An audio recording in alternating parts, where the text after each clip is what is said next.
Bismillahirrahmanirrahim. This lecture is related to the binary search algorithm. As you know that we are doing the searching algorithm. The first we have done is the linear search algorithm and now is the binary search algorithm. So how the binary search algorithm is different from the linear search. First of all, the linear search algorithm is the sequential search. That is, we search the required integer step by step and we compare the required integer with each term of the list.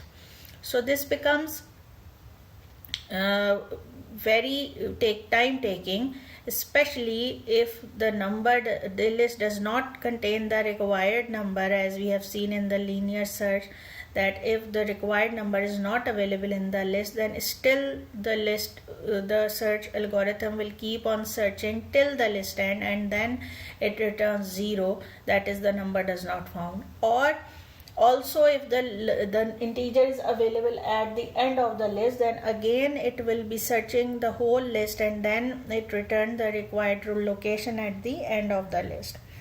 So now, as the name suggests, binary search is a quicker algorithm than the linear search. So it becomes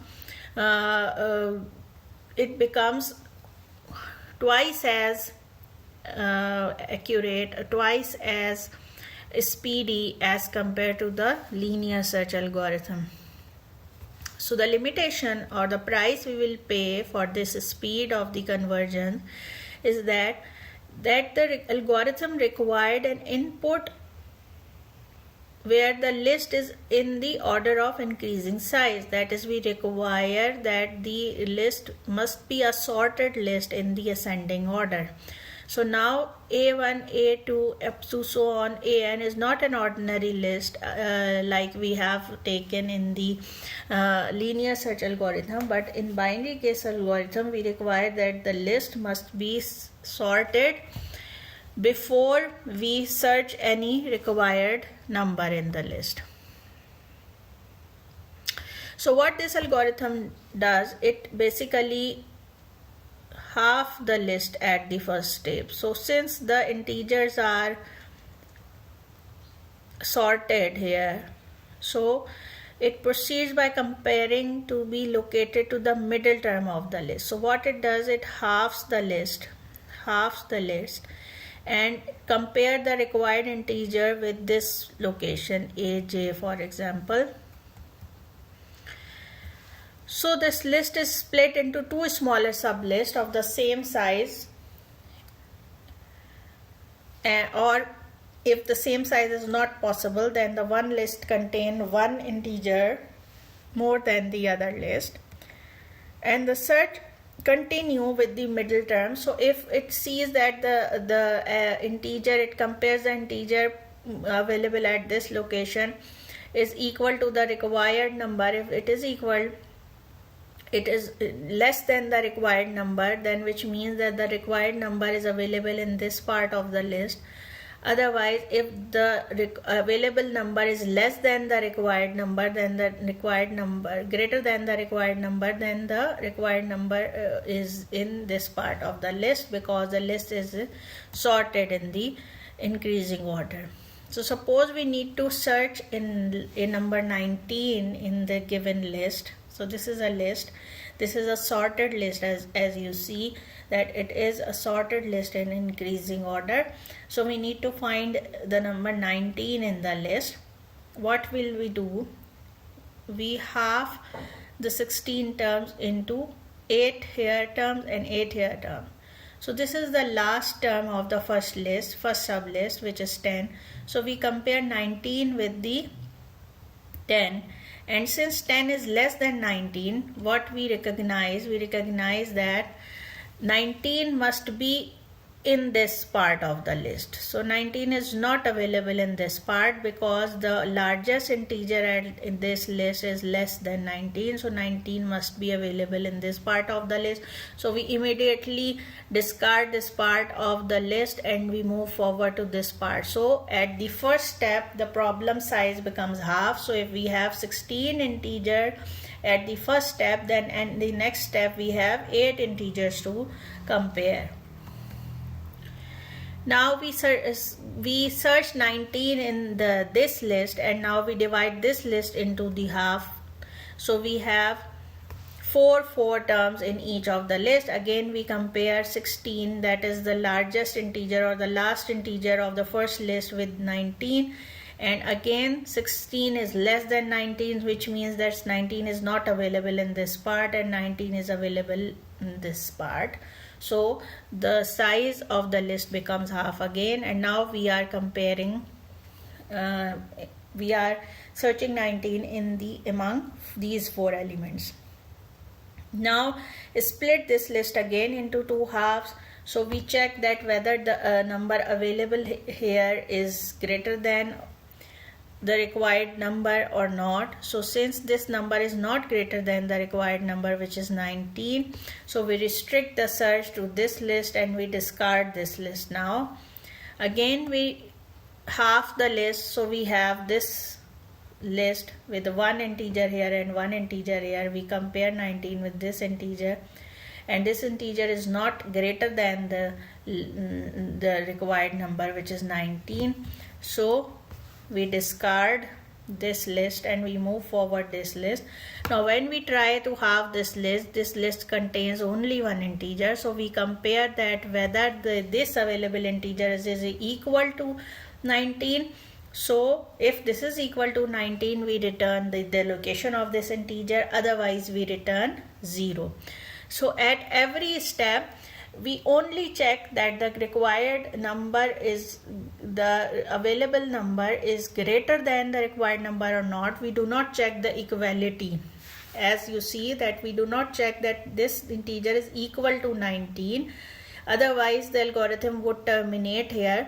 But what happens if we add to check equality here, that we are increasing one operation at every step, and by increasing one operation at every step we actually increasing the convergence rate of the algorithm. So therefore, to avoid that, what will we do? We just divide the list into two halves. We check the largest integer of the first list with the required number. If the largest integer is greater than the required number, then we say that the required number is in this list, otherwise in that list, and keep on going. When we left with only one element, only then we compare the equality with the required number, and if the number is equal to the required number, then we return the location of this number, otherwise we return 0, and we say that the required integer does not found in the list. So let's see the pseudocode of the algorithm. So the procedure name is binary search. We want to locate the integer x, and we have the list of n integers in increasing order. So now we have two location variable here. One location variable is contain the first element, one of the list, first location, and the last location is assigned in the other variable j. So basically we have two location variable here. So if this is the list, then this is first location and this is nth location. So this is our I and this is j. Now what happens while I is less than j? While I is less than j means the first location is different from the last location, and we are not left with the one element only. So when I is equals to j, which means that the first location and the last location is same, so there is only one element left. So at that stage the while loop will end, and we check that whether the required integer is equal to the integer available at this location. If so, then we return the location I, otherwise we return the location 0. Now while this does not happen, that is while the first location is less than the last location, what will happen? We find the midpoint of I and j, which is some integer m, I plus j upon 2. We take the floor function, because if it is not completely divided by 2, then we round off so that one list may contain one number larger than the other. For example, if there are 17 integers in the list, so the midpoint would be 17 plus 1 divided by 2, which is 18. And similarly, if 18 divided by 2, which means that both the list cannot have the same number, so one have 8 and one have 9 digit in it. Similarly, if the list has 16 integer, then 16 plus 1 divided by 2, 16 plus 1 divided by 2 is 8. 17 divided by 2, which is 8.5, and 8.5 is round off to 8, so both the list will contain 8 elements. So now what happen if this is the midpoint? So we check that whether this midpoint AM is greater, x is greater than AM or not. So x is the desired number. If x is greater than AM, this means that x is not in this part of the list, and so x is in this part of the list. So if x is greater than AM, which means that we have to locate x in this part, so what will we do? The location variable I is moved forward to m plus 1. So this location I is moved forward to this location, so that the initial location is now m plus 1 and the last location is m. So we find the desired list will contain these elements. Else what happen if this is not greater than this, then this must be either less or equal to this, which means that we need to find this element in this list. That is, if this is false, then this means that x is less than or equal to m, which means that x will be found in this part of the list. So we need to move the last location variable to bring it here. So j will be assigned the value m. So in both the cases, either we are moving the first location variable to m plus 1, or we are moving the last location variable to the location m, so that we figure out in which list we try to find the variable x. And after doing so, after having all these lists and after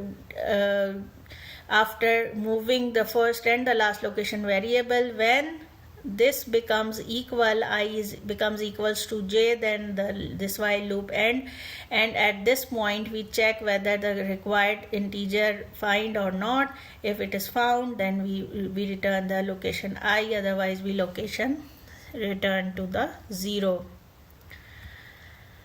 Now let's do the dry run of this. Now suppose this is the list, you see the sorted list, and again we search x is equals to 2 in the list. So in this code, you see that we have two location variables. The first location variable is I is equals to 1, the second location variable is I is equals to 10. So at every stage we see which part of the list we are. So initially we have 10 integers, so I is equals to 1 and j is equals to 10. While loop will check that whether I is less than j, so we check 1 is less than 10, this is true, so we find the midpoint of 1 and 10, which is 5, and we check whether the number 2 which we are searching is greater than a5, that is am, which means that 8. So this 8 is greater than 2, which means that we need to find 2 in this part of the list, and this list must be discarded. So what we do, we move j, that is at the 10th position, to this position 8. So we move j is equals to 5. Now j, which was 10 earlier, now assigned the value 5. So now the list remaining is from 1 to 5. So I is equals to 1 and j is equals to 5. Again we check I is less than j. Here I is less than j, which means that we have more than one element in the list. So this condition is true. Again we find the midpoint, which is 3. So we check the 2 is available is greater than a3 or not. So 2 is not greater than a3, which is false, which means that we need to again find 2 in this part of the list. So we move j variable, so j is assigned the value 3. So 1 is I is still 1 and j is 3 now. So if I is less than j, this is true, so we find the midpoint, which is 2. So we check that 2 is available at a2. This condition is false, 2 is greater than a2 is false, so j is assigned the value 2. Now I is 1 and j is 2. I is less than 2 is true. We find a midpoint which is a1. So 2 does not found at a1. This is a true statement. 2 is greater than a1. So I is moved now and I is assigned the value 2. So now we have both the same values. I is also 2 and j is also 2. So the condition I is less than j is false, and so the while loop ends. Now after the while loop end, we check that whether the desired integer x is available at the ith location or the second location. This is a true condition because 2 is available at the second location, so we return 2 in the location. So 2 is available at the second location.